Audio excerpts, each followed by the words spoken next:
سحری میں آنکھ نہ کھلے تو روزے کا حکم. اگر سحری کے لیے نیند کی وجہ سے آنکھ نہ کھلے اور صبح دیر سے آنکھ کھلے تو روزے پر کوئی فرق پڑے گا؟ نیز اٹھنے کے بعد نیت کر سکتے ہیں. تنویر صاحب کینیا سے.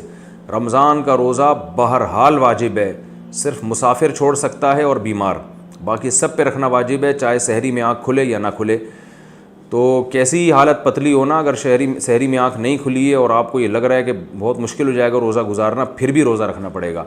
تو یہ جائز نہیں ہے کہ آپ کی سحری میں آنکھ نہ کھلی تو اب انسان کہ چلو یار آج تو مشکل ہو جائے گی. تو روزہ صرف بیمار آدمی اور مسافر وہ چھوڑ سکتا ہے, باقی جتنی بھی پیاس لگ رہی ہو, جتنی بھی بھوک کا خطرہ ہو, ایسی کنڈیشن میں روزہ نہیں چھوڑ سکتے آپ. روزہ بہرحال رکھنا پڑے گا. وہ الگ بات ہے کہ اتنی پیاس لگی یا اتنی بھوک لگی کہ مرنے یا بے ہوش ہونے کا خطرہ ہو گیا تو پھر روزہ ایسی کنڈیشن میں آ کے توڑ سکتے ہیں, چھوڑ بہرحال نہیں سکتے.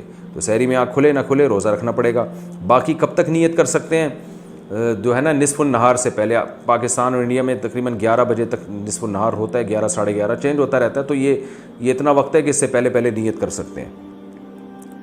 روزہ ٹوٹ جانے کے بعد دن میں کھا پی سکتے ہیں کیا؟ روزہ ٹوٹنے کے بعد مثلاً الٹی سے روزہ ٹوٹ گیا تو کیا اس کے بعد دن میں کھانے پینے کی اجازت ہوگی یا نہیں؟ شاہ رخ صاحب پشاور سے. الٹی سے روزہ نہیں ٹوٹتا, پہلے تو یہ ذہن میں رکھیں. الٹی سے روزہ 2 شرطوں کے ساتھ ٹوٹتا ہے. ایک تو منہ بھر کے الٹی کی ہو اور جان بوجھ کر خود حلق میں انگلی ڈال کے الٹی کی ہو. اگر حلق میں انگلی ڈال کے الٹی کی اور تھوڑی سی الٹی کی تو بھی روزہ نہیں ٹوٹا, اور حلق میں انگلی ڈال کے الٹی کی, ہاں تھوڑی سی کی تو بھی نہیں ٹوٹا. الٹی منہ بھر کے ہوئی مگر خود سے ہوئی ہے, آپ نے نہیں کی تو بھی نہیں ٹوٹا. تو خود کی ہو جان کر اور منہ بھر کے کی ہو تو روزہ ٹوٹ جائے گا. اسی طرح آپ نے خود تو نہیں کی, ہوئی خود ہے, منہ بھر کے الٹی ہوئی مگر آپ نے اس کو نگل لیا تو بھی روزہ ٹوٹ جائے گا. تو جب بھی غلطی سے جان کر اگر روزہ توڑا ہے تو پھر تو 60 روزوں کا کفارہ ہے, اگر کھانے پینے سے روزہ توڑا یا جمع کرنے سے. لیکن اگر غلطی سے روزہ ٹوٹ گیا, دیکھیں بھولے سے ٹوٹے گا تو روزہ ٹوٹتا ہی نہیں ہے, بھولے سے کھانا کھا لیا, پتہ ہی نہیں تھا, یاد ہی نہیں تھا روزہ ہے.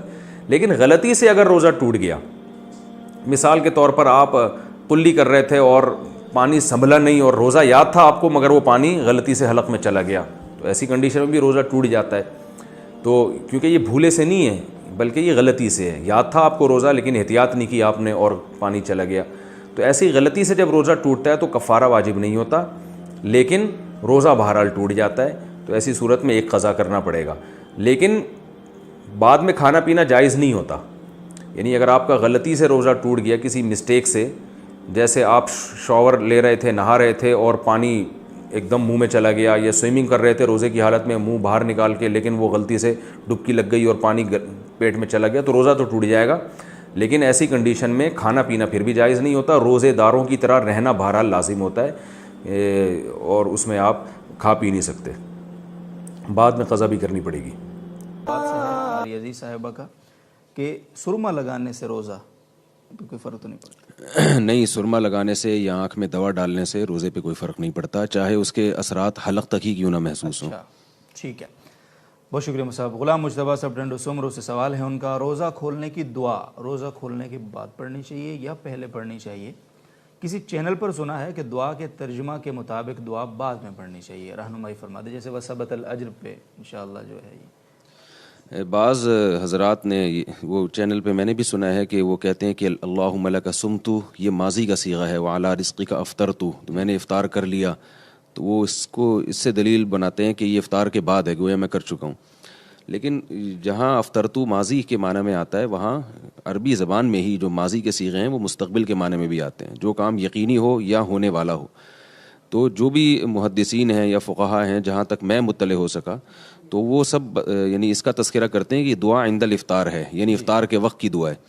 تو اس سے جو متبادر ہوتا ہے معنی افطار کا وقت, وہ وہی ہوتا ہے کہ جب ہم افطار کرنے کے لیے بیٹھے ہوں اور بالکل افطار کرنے والے ہوں, متبادر ہوتا ہے.